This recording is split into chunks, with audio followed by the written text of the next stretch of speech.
Here's something everyone can agree with. Breast cancer survivors deserve some damn good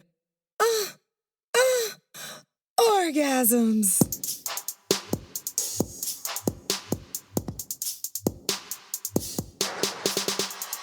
What is up, sapiosexuals? Thank you for turning on Sex in South Beach with your girl, Dr. Sanjaya, your favorite sex educator.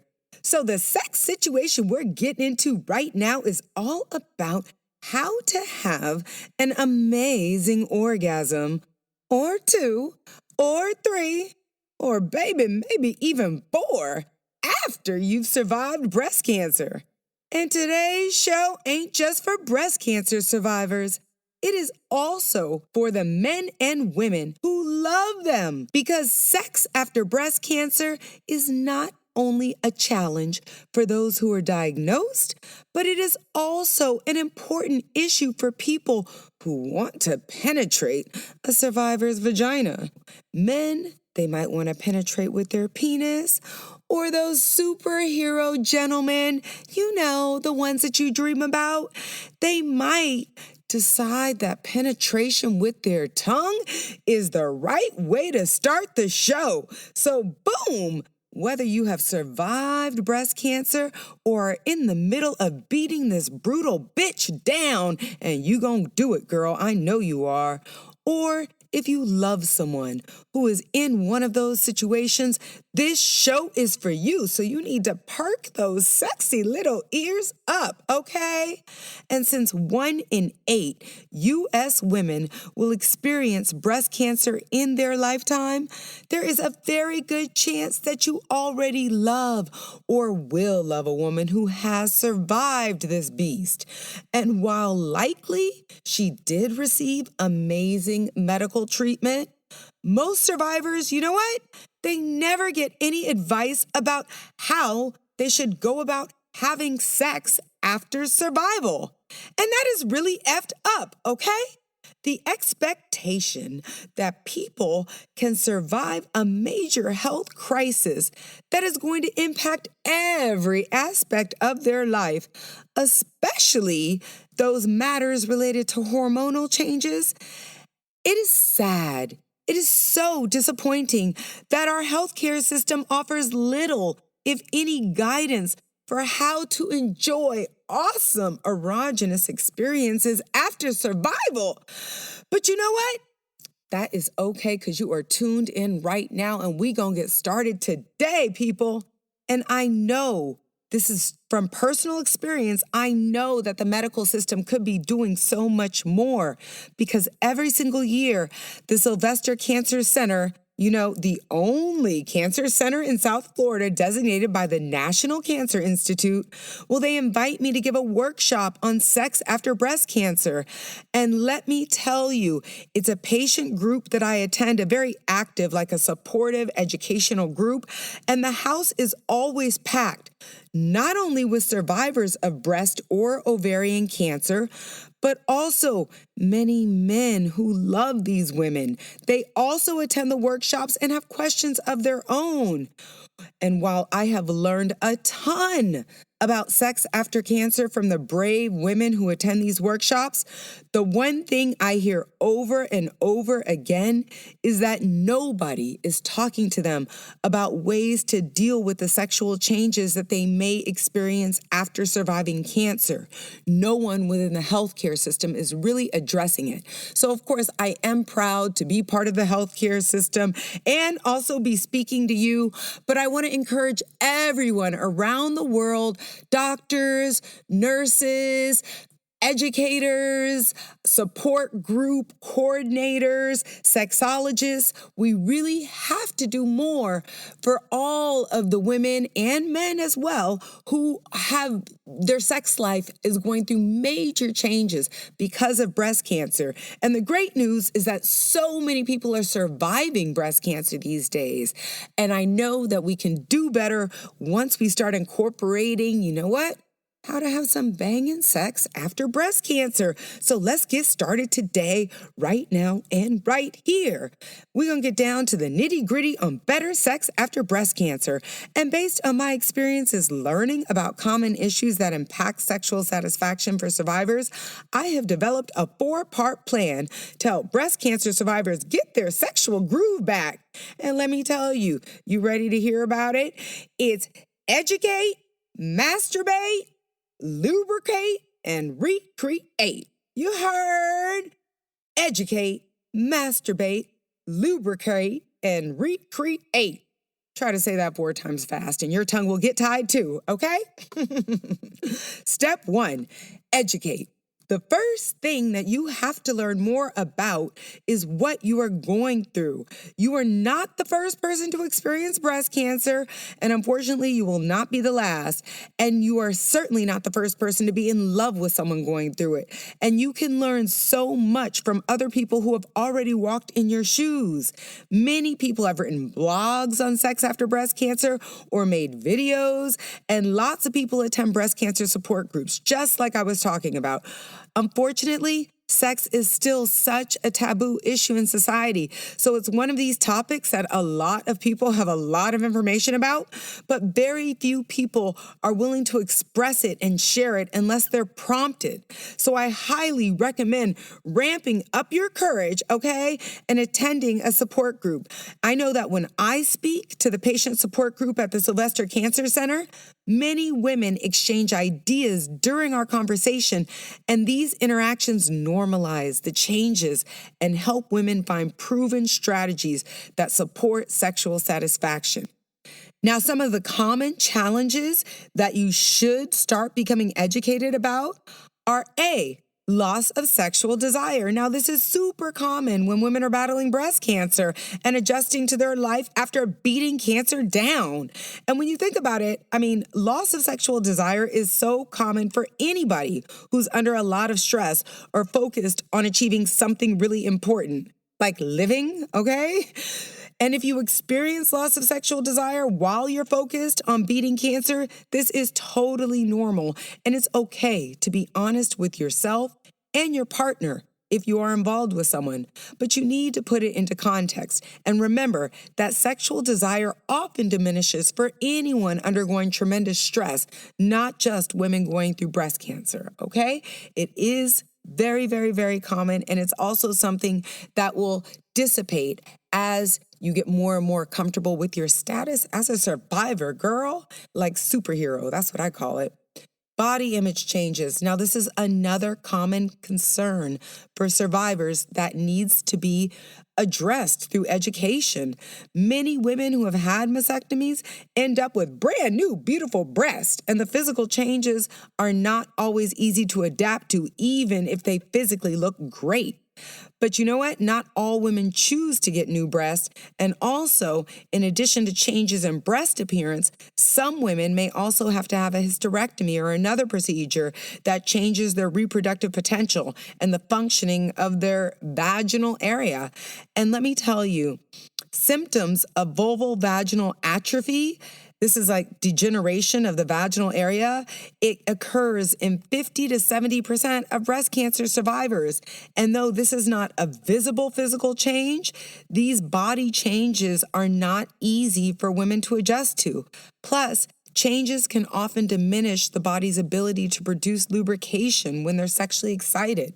So whether physical, mental, or emotional, the experience of breast cancer often changes how a woman feels about her body image. And it's important to communicate about these changes to your partner or to a therapist or a support group, because talking about it is the first step to realizing that you need education about potential strategies to overcome these issues. So step 1 is educate and become educated about the common issues that women experience when they're battling down breast cancer. Step 2, masturbate. Yeah, baby, I'm asking you to play with yourself. It is important to explore your own body to learn what feels good and what might not feel good. Yes, because before you can instruct someone else on how to pleasure you, You have to know what brings pleasure to yourself. That is so important. Nobody is ever going to love you like you do, okay? Now, of course, you can always use your fingers or a very strong detachable shower head. Girl, I know you know what I'm talking about, okay? But do not be afraid to splurge on different types of vibrators. I mean, there's clitoral suckers, ticklers, and of course, there's dildos of all different sizes that you can experiment with to see how your body now responds to penetration. And also, when it comes to your shopping list, do not forget to buy yourself something to wear that makes you feel comfortable when being intimate. If you know you're still adjusting to your new breasts, now is not the time to get some low-cut lingerie that highlights your breasts. Instead, maybe you get a high-neck, silky little negligee that is super short and shows off your booty. You know what I'm saying? If you feel sexy in it, your partner is also going to feel that you are sexy too. But before you start building up your master course in self-pleasure, do not forget to lubricate. Oh no. And that is step 3, baby. Lubricate. Make sex wet again. Yes, that's going to be my campaign slogan one day, okay? Make sex wet again. Seriously, girl, you need to invest in some real good lube. Now, there are tons of lubes out there, and I highly recommend you listen to my podcast called Lube 101 to learn about all of your lubricating options. We even discuss a lube injector, which might be helpful for breast cancer survivors, so you should definitely check out that show when you're done listening to this one. But in short, if I were you, I would likely buy a water-based lube because a silicone-based lube is going to break down your toys, and oil lubes can break down condoms. And because you're just learning how your sexual responses, function, you do not want to experiment with tingling or warming lubes right now because those lubes, you know what their goal is? To add additional sensations. And right now is the time to learn how your body reacts without those types of additives, okay? Now, for some women, lube is just not going to be enough. And that is completely normal. And that is when I recommend exploring some clinical interventions for wetness. That means you want to talk to your doctor about these things I'm going to talk about. For example, ask your doctor about the Mona Lisa laser. This is an outpatient, painless procedure that can be performed, during your lunchtime. There is no downtime at all. I've discussed this procedure at some of the breast cancer groups I've been invited to speak at. And you know what? Some patients have tried it and then they followed up with me to give feedback. One woman in particular, she stands out in my mind. She recovered from breast cancer 5 years prior, and she was in tremendous pain every time she had sex with her husband. She had really severe pain. I'm talking about, her garage door was closed, and he was just pushing that car through a closed garage door. And I asked, how does your husband feel about it? And she said, she had never disclosed it to him. So she was also dealing with this issue all by herself, and that is not easy. But after learning about the Mona Lisa laser at the support group, she tried it and she told me that it significantly decreased the amount of pain she felt during sex, and she was confident that a few more sessions would lead to even greater improvements. Of course, this is definitely something you need to discuss with your doctor, but many women have found this procedure helpful, and it is non-hormonal. And I also think, importantly for us Americans, it may be covered by insurance if you are a breast or ovarian cancer survivor. Another clinical intervention that has been shown to be effective in some research trials is the O shot, the orgasm shot. I mean, that's what it is called in slang. That's not really what they call it. Well, some doctors do call it that. I imagine your doctor is going to know what you're talking about if They have not calling it that. And you can always recommend this podcast to them if they need to learn more about some clinical interventions to improve your wetness. I would appreciate the referral, and your doctor needs to be educated about this. The entire medical community really needs to treat sexual pleasure like an important aspect of wellness, because it is, okay? So the O shot. This is another clinical intervention that has been effective at improving sexual functioning for breast cancer survivors. What is the O shot, you're asking? Well, it's like basically the vampire facial for your vagina. And if you don't know what that is, you need to Google Kim Kardashian vampire facial. And what you're going to see is how blood is extracted from her body and then put into a centrifuge and injected back into her face to rejuvenate her cells. You know, make everything look and feel brand spanking new. Well, the O shot is basically a vampire facial for your vajayjay. In fact, there was an article published in the 2018 Journal of Menopause showing that breast cancer survivors who get the O shot significantly experienced reduced pain. You know what I'm saying. Their pain during sex was significantly reduced after getting the O shot. Plus, the functional integrity of their vaginal lining was restored. Plus, they had increased lubrication. And everybody knows when it comes to sex, wetter is better. Boom. Okay. Step 4, recreate. After breast cancer, it is going to take some time and some effort to recreate a satisfying sex life. There is no point in rushing anything. You need to love you, and right now that means taking time. It's important that you take the time to experiment sexually without any pressure for penetration. You know, try new ways of getting excited, but know that even if you do get sexually excited, you should not feel any pressure to have to go through with sexual penetration. It is very helpful to understand that after breast cancer, sex is likely going to be different. And you know what? Different does not mean bad. Often, sex becomes even better after breast cancer because it presents a unique opportunity to do different sexual things that you wouldn't have been prompted to explore before. You can ask different sexual questions of yourself and explore new sexual techniques with a partner. Now, if breast stimulation used to be a major point of your sexual repertoire, you may need to find new erogenous zones. Like, have you tried tantalizing that little crease where your butt meets the back of your thigh? You know that one, that little line right under your booty?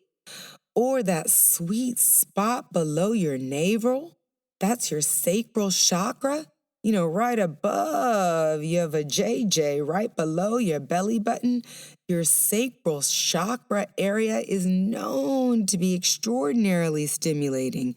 It's like a major center of pleasure. And when that is really flowing, the energy through there, Or what about soft, long strokes down the whole side of your body with a feather? Or, make it a little juicier with a feather-light tongue stroke, okay? Now remember, sexual activity does not need to include penetration.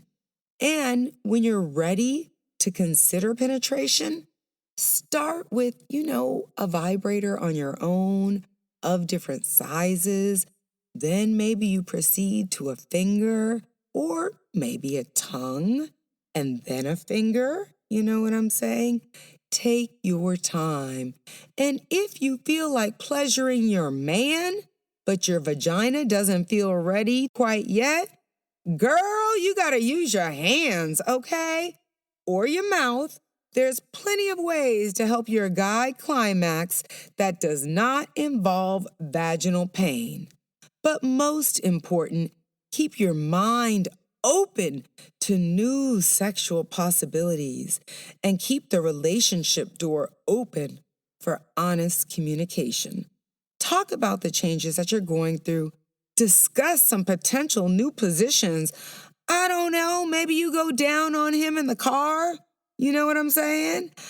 Maybe you guys take a taxi somewhere, and you move your hand over to his open zipper. I don't know. You got to be creative right now. I know what you're thinking. What? I've survived breast cancer. Now I got more work to do.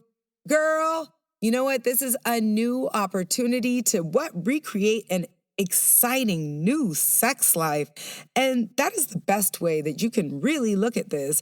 And you know what? A positive attitude does make everything better than a negative one. So put your chin up in the air and think about how you can get freaky deaky while maintaining your own comfort, okay? And exploring new things. In addition to new positions or sexual activities you might want to try, you also could make some special time to express to your partner, thank you, I appreciate you, and I really, really, really am grateful for your support and patience as we work through this new sex life together and figure it out. Let them know that you do appreciate them because you're not the only one going through these sexual changes. And maybe you can get a little freaky deaky with your appreciation and try some role playing. You know what I'm saying? Pretend like you're a virgin. Okay, maybe you're a virgin and you spend an entire year exploring new ways to express your sexual connection without, getting caught or causing pain or discomfort. You know what I'm saying?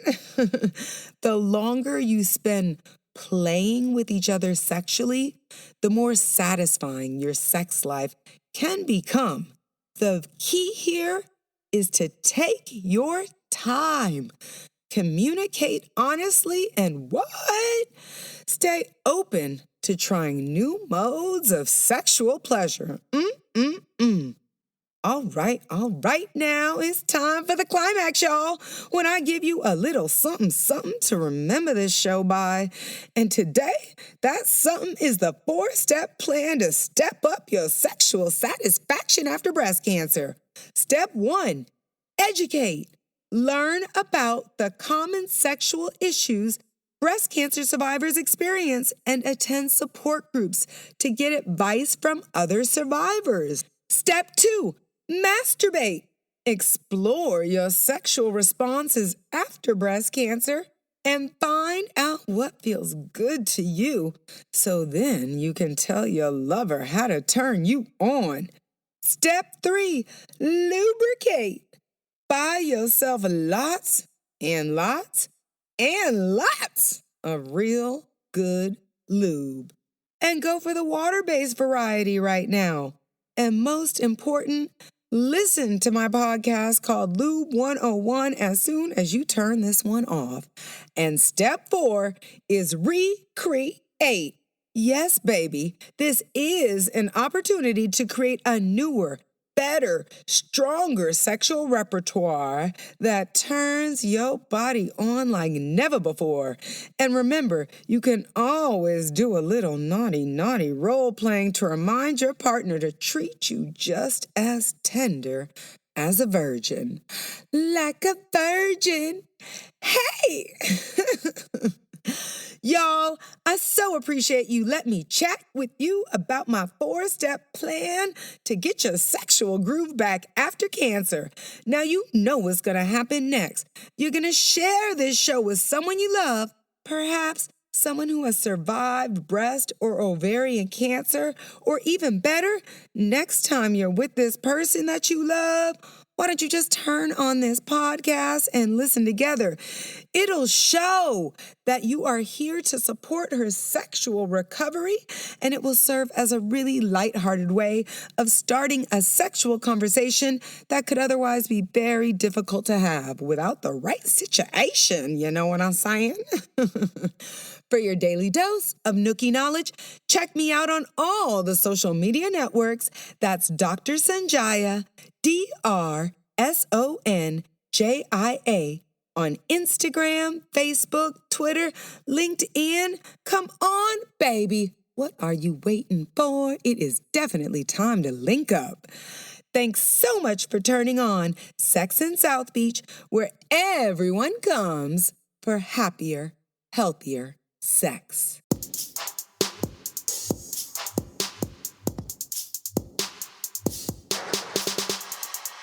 Sex in South Beach is sponsored by Sense Aromatherapy Body Oil, the best-smelling body oil that not only hydrates your skin and makes you feel so good with its aromatherapy effects, but it also repels insects, so you will never get bit by a mosquito again. Repel bugs, attract love. Sense Body Oil. SENSE bodyoil.com.